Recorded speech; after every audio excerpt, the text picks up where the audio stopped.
Quelques grammes de bonheur à consommer sans modération. N'hésitez pas à liker, commenter et n'oubliez pas de vous abonner et activer la cloche. C'est parti. Quelques grammes de bonheur. Quelques grammes de bonheur. Quelques grammes de bonheur. Quelques grammes de bonheur. Quelques grammes de bonheur. Quelques grammes de bonheur. Quelques grammes de bonheur. Quelques grammes de bonheur. Quelques grammes de bonheur. Bonjour ou bonsoir, quelle que soit l'heure, bienvenue à tous. Aujourd'hui, nous sommes avec Jean-Michel, 52 ans, qui réside à Paris et qui est directeur informatique. Bonjour Jean-Michel. Bonjour. Comment vas-tu ? Bah écoute, très bien avec ce beau temps. Oui, il fait un temps magnifique, exceptionnellement magnifique, surtout après ces jours de froid, presque d'hiver, et cela fait du bien. Tu résides à Paris, est-ce que cela fait longtemps ? Alors ça fait plus d'une vingtaine d'années que je suis sur Paris. Alors c'est vrai que j'ai habité le 20e, le 13e, le 5e et je suis dans le 14e maintenant. Ah oui, effectivement, tu fais le colimaçon, tu fais le tour de Paris. Exactement. Tu t'y plais ? Très très bien, très très bien. C'est une ville que j'aime bien pour plusieurs choses, pour toutes les activités qu'il y a dans cette ville. Je m'y sens vraiment bien à toute heure. C'est génial. Et je ne vais pas te demander comment s'appellent les habitants de cette ville, car sans vouloir faire preuve de snobisme, le monde entier le sait, plus ou moins, les Parisiens. Alors nous allons directement aller vers ta profession, qui est directeur informatique. En quoi consiste ce métier ? Alors, mon métier consiste en fait à diriger, animer et piloter toute l'activité informatique pour mon employeur. C'est-à-dire, en des termes plus courants peut-être pour les novices ? Alors plus courant. En fait, nous, notre rôle, c'est d'assurer le maintien en condition opérationnelle de tous les environnements informatiques. Ça va du poste de travail des utilisateurs jusqu'aux environnements techniques, tout ce qui tourne autour de l'accès aux applications métiers, autour du réseau, etc. D'accord. Et tu exerces dans quel domaine ? Parce que ça, je suppose qu'on peut le faire dans différents domaines, dans différents secteurs d'activité. Exactement. Alors moi, je suis dans le milieu hospitalier. Alors c'est très comment j'allais dire. On entend beaucoup parler en ce moment. Je suis dans le milieu hospitalier, oui. Puisque dans le milieu hospitalier, il y a du soin, etc. Mais les soignants ont besoin pour travailler d'avoir des outils informatiques. Donc c'est toi qui gères tout ça, oui, pour ceux qui sont déjà allés à l'hôpital, on le voit, ne fût-ce que pour les admissions, les choses comme ça, c'est ça, Exactement. Les rapports... Le dossier de soins, informatisé, il y a tout ce genre de choses. Ce qu'il faut savoir, c'est que donc moi, j'encadre une équipe d'une quarantaine de personnes qui va de la partie support informatique, d'accord, le centre d'appel. Après, il y a des techniciens qui déploient du poste de travail, et puis des équipes plus techniques autour de tout ce qui est infrastructure sur la partie réseau pour que les ordinateurs, etc. puissent bien communiquer au niveau du système d'information. Des personnes qui sont sur les applications métiers.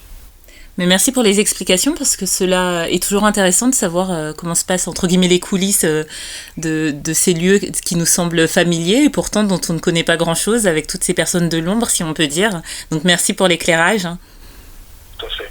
Et est-ce que le bonheur que tu vas nous partager a un lien avec cette profession ? Alors moi, le bonheur que j'ai envie de partager, non, c'est pas en lien avec ma profession. Moi, j'ai envie de partager en fait le bonheur que j'ai dans la réussite en fait de mon fils. Donc j'ai un fils qui va avoir en fin d'année 23 ans. Oui. Et qui aujourd'hui fait des études, et c'est toute ma fierté en fait. Je l'ai élevé, on va dire, tout seul. Alors pas tout seul, mais j'avais vraiment c'est moi qui l'élevais. Tu veux dire par là que tu n'étais plus avec la mère, si je comprends bien, et qu'il vivait avec toi ? C'est ça, divorcé de sa maman. Et en fait, c'est moi qui en avais la garde. Ah, c'est plutôt rare, ça. C'est pour ça que je parle. Ouais, c'est plutôt rare. C'est pour ça que j'en parle, parce que ça a été vraiment un bonheur pour moi.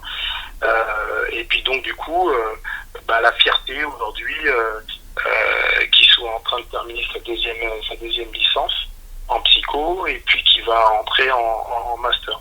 Alors après, bien évidemment, il faudra qu'il transforme l'essai, puisque après les études, après faut trouver un job Oui. qui lui plaise, qui l'intéresse et tout ça. Donc voilà, moi c'est vraiment voilà, ce qui fait mon bonheur au quotidien. Voilà, c'est de savoir que il réussit dans ses études et puis que j'ai un jeune homme qui est à la fois dans son comportement, dans ses activités, etc. Qui s'épanouit et qui est vraiment très bien. C'est un bonheur très beau, tout court déjà, et très intéressant parce que, comme nous l'avons dit tout à l'heure, c'est quelque chose de rare que le père ait la garde de son ou de ses enfants. Et ton histoire part d'un fait plutôt triste, car un divorce n'est jamais facile et pour les enfants et pour le couple. Une histoire qui s'achève, ce n'est jamais simple. Mais déjà, tu prouves qu'un père, contrairement aux idées reçues, peut élever parfaitement un enfant ou plusieurs, et qu'il peut s'en donner la peine, les moyens, le cœur aussi, parce que c'est ce qu'on sent à travers ce que tu dis, l'émotion qui s'en dégage, que c'est quelque chose qui t'a tenu à cœur, que tu as voulu faire bien, et j'en comprends d'autant plus la fierté aujourd'hui de l'avoir emmené jusque-là et de lui avoir transmis certaines valeurs que tu sembles avoir, et ça c'est génial. Tout à fait. Non, mais pour moi c'est vraiment vraiment une fierté, parce que comme tu précises, en fait les valeurs, voilà, ça c'est quelque chose qui est important pour moi, transmettre les bonnes valeurs. Alors voilà, donc pour moi c'était vraiment très sincèrement une vraie fierté en fait d'arriver à mener jusque là. Alors bien évidemment, c'est jamais tout rose, tout ça, mais en tout cas voilà, je lui ai transmis les valeurs que moi on m'avait déjà transmises aussi, parce que moi j'ai été élevé par ma maman. Donc ça n'a pas toujours été très simple, mais en tout cas elle a fait le maximum pour nous donner un maximum de ses valeurs et nous aider justement à accomplir et arriver jusqu'aujourd'hui sur où je suis. Oui. Et donc voilà, moi j'ai souhaité transmettre ça à mon fils, et puis j'allais dire aujourd'hui il me le rend bien. Ce qu'on voit aussi, c'est l'importance de la transmission dans la famille, l'importance du bagage familial, parce qu'on peut partir avec des bases qui ne sont pas dites normales ou comment dirais-je, ou solides, selon la société. On est veuf, on est séparé ou que sais-je encore. Mais ce que tu dis aussi, c'est que les parents font comme ils peuvent avec les bagages qu'ils ont. Et quand on en a eu de bons, c'est encore mieux. Mais que en tant que parent, c'est possible de se donner les moyens. Et en tant qu'enfant, ça remet les choses en perspective, parce que je pense que toi, d'avoir élevé à ton tour seul un enfant, tu vois aussi ta vie peut-être différemment par rapport à ce que toi tu as vécu. Tout à fait. Oui, parce qu'en fait, c'est totalement différent, puisque moi j'ai vécu avec des sœurs, avec 3 sœurs, donc nous étions 4 à la maison. Lui, je l'ai élevé, il était seul, donc c'est vrai que c'est vraiment autre chose. Alors après, c'est vrai que quand on est en famille aussi, voilà, on a aussi d'autres valeurs qu'on acquiert, puisqu'on est, j'allais dire que le fait du partage. Oui. Parce qu'on est plusieurs enfants dans la famille et tout ça. Alors quand ils sont enfants uniques, alors c'est vrai qu'on se dit ils ont pas ces valeurs. Alors moi ça j'ai souhaité lui transmettre justement à travers parce qu'il a des cousins, des cousines, etc. Et donc qu'il puisse en fait grandir il a grandi avec la famille, et donc du coup il a cet aspect de partage, même en étant fils unique. Et puis aussi il sait que rien n'est facile, que rien n'arrive, rien n'est tout cuit, et que il faut bosser pour y arriver. Et puis même quand on y arrive, il faut encore plus bosser, parce que maintenant on le sait bien, quand tu veux entrer dans une grande école, etc. Il faut, même si tu as un bon niveau, il faut que tu sois encore, j'allais dire, meilleur que les autres. Alors il y a cet esprit de compétitivité que moi j'ai essayé de lui transmettre, puisque moi on me l'a transmis à travers le sport, puisque j'ai fait du sport pendant très longtemps. Oui. Avec de la compétition, et moi je pense qu'aussi à travers le sport on acquiert Oui, c'est vrai. de respect, de valeur. Voilà. C'est vrai. S'il y a des jeunes qui nous écoutent, les parents n'élèvent pas les enfants en attendant quelque chose en retour, ils le font par amour. Mais ça leur apprendra aussi que si ils veulent rendre un tant soit peu ce qu'ils considèrent avoir reçu de leurs parents, c'est ça, c'est de les rendre fiers en quelque sorte, en étant des gens bien, en étant des gens bien, en se donnant des objectifs. Après, les objectifs sont relatifs, hein. On peut très bien s'épanouir en rêvant d'être caissier ou quoi aux caisses, hein. Ça, c'est propre à chacun. Mais oui, tu montres vraiment ça et ça montre aussi aux parents que ça donne un but en fait. Ça donne un but dans les moments qui ne sont pas toujours roses avec les enfants, hein, parce qu'il y en a, de se dire ce garçon-là ou cette fille-là, voilà, c'est moi qui contribuerai à en faire quelqu'un un jour. Et ça, c'est super. C'est ce en quoi ton bonheur est vraiment bien, je trouve. Tout à fait, tout à fait. Non, moi je partage tout à fait ce que tu dis, hein. Comme tu l'as précisé, hein, quel que soit le métier, les bagages que l'on a, etc. Je veux dire, voilà, c'est chacun doit y trouver son intérêt, son épanouissement. Voilà, moi je sais que, comme j'ai précisé, hein, c'est à la fois l'éducation de ma maman et puis tout ce qu'on m'a transmis à travers le sport qui m'ont aidé à avancer, parce que comme je l'ai dit, hein, tout à l'heure, c'est jamais simple, et parfois on a l'impression en fait, quel que soit le milieu d'où on vient, qu'on a toujours besoin d'en faire parfois plus pour prouver quoi, Oui. prouver sa valeur. Donc voilà, moi ça je l'ai transmis je pense que je l'ai bien transmis à mon fils, en lui disant voilà que au quotidien il faut avancer, il faut se battre pour y arriver, et rien n'arrive tout cuit, comme on dit, dans le bec, et que voilà. Donc je pense que ça il a bien compris, et c'est pour ça qu'il avance. Il sait déjà un peu ce qu'il compte faire au niveau de son métier, donc il sait que ça va pas être simple. D'ailleurs, il sait même que il va falloir peut-être qu'il travaille peut-être à l'étranger, hein. Oui. Puisque c'est vrai, il veut travailler dans la recherche, et c'est vrai que au niveau de la recherche en France, c'est pas toujours simple. C'est-à-dire que on a les moyens techniques, etc., de faire de la recherche. Par contre, la recherche n'est pas très valorisée. Oui. Donc du coup, si on veut en vivre correctement, parfois il faut faire le choix de travailler à l'étranger. Donc ça, il en est conscient. C'est pour ça que il fait particulièrement un effort sur l'anglais, etc., pour être pratiquement bilingue, hein, Oui. et pour pouvoir après travailler à l'étranger. Je parle beaucoup de mon fils, parce que c'est vrai que pour moi, c'est voilà, comme on l'a dit au départ, c'est vraiment une fierté pour moi. Et est-ce qu'au-delà de la fierté et du bonheur qu'il te procure par qui il est et par ce qu'il accomplit, tu te sens rassuré en fait? Est-ce que dans ton rôle de parent, tout au long de votre vie à tous les deux, le fait qu'il en soit là maintenant, tu te sens rassuré et c'est comme si tu avais fait ce qu'il y avait à faire en fait? Ouais, comme j'ai tendance à dire, je dis j'ai fait le job.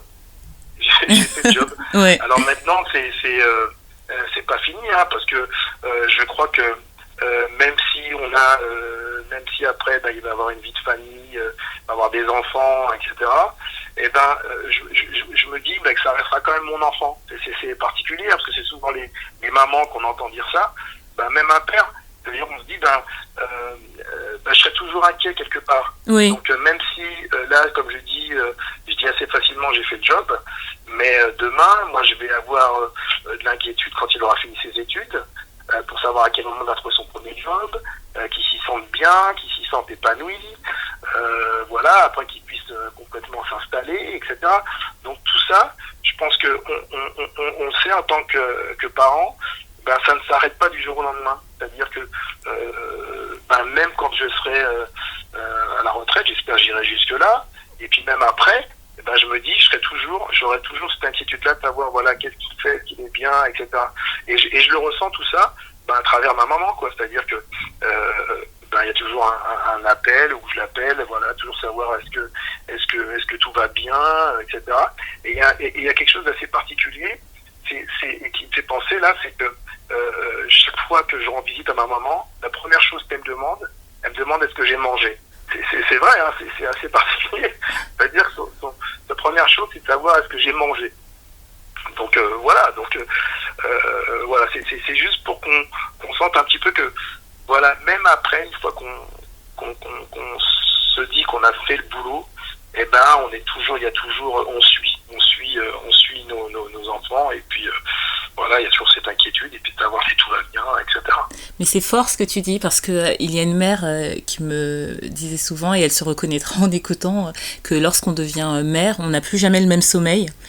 Et ce, même quand les enfants sont grands, et c'est rare, même je pense que tu es le premier père que j'entends dire cela, parce que les femmes, effectivement, comme tu l'as dit, ont tendance à le dire, et c'est très bien, ça décomplexera beaucoup de pères qui le pensent aussi, mais qui n'osent pas le dire, tant ça fait maternel, alors que non, c'est propre à chacun des parents, chacun à leur manière, et tu mets là aussi en lumière le fait que oui, on n'a plus le même rôle quand les enfants sont grands, mais on est toujours cette référence, cette béquille, ce conseil. Les relations se transforment, on devient autre chose.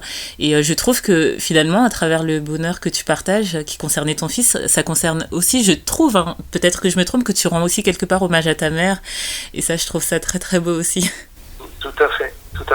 Mais je l'ai toujours dit, c'est que j'ai toujours dit, et je le redis, c'est que c'est elle qui nous a élevés et qui nous a apporté énormément. Et aujourd'hui, si je suis ce que je suis, c'est vraiment grâce à elle. Et moi, je lui rends hommage tous les jours. Tous les jours, moi, je dis que c'est grâce à elle qu'elle nous a donné cette éducation. Et voilà. Et moi, j'en suis fier. Et pour moi, voilà. Et c'est une personne qui compte énormément, et qui comptera toujours dans ma vie. Moi, je vois à l'âge que j'ai, ma maman, elle m'appelle, elle me dit, voilà, j'ai besoin de tel service, de tel truc. Je suis au garde à vous. Elle va me dire quelque chose, elle me dit, bah voilà, peut-être ce que tu fais là, c'est pas très bien. Et ben moi, je vais écouter, je vais pas dire, maman, je suis adulte, j'ai déjà des enfants et tout ça. Non, moi, et voilà, ce qu'elle me dit, je prends ça comme parole d'évangile. Voilà, oui. C'est de l'ordre du respect et de l'amour, et c'est ce qu'il devrait y avoir entre tout parent et tout enfant, et ce dans les deux sens, parce que je pense aussi à des parents qui, du fait de leur position, parlent mal à leurs enfants, font des choses qu'ils n'accepteraient pas eux-mêmes, et comme l'avait écrit un auteur, je ne sais plus lequel, l'enfant est une personne, donc le respect et l'amour, c'est ce que tu nous donnes comme message, et je t'en remercie, et j'espère que c'est ce que garderont ceux qui auront écouté ton bonheur. Merci beaucoup d'avoir partagé ce bonheur qui en recelé d'autres. Et je te souhaite de prendre soin de toi, de prendre soin de ce fils et qu'il réussisse surtout, de prendre soin de ta maman et tes sœurs. Tu as dit tes sœurs, donc je suppose que tu n'as pas de frères. Voilà.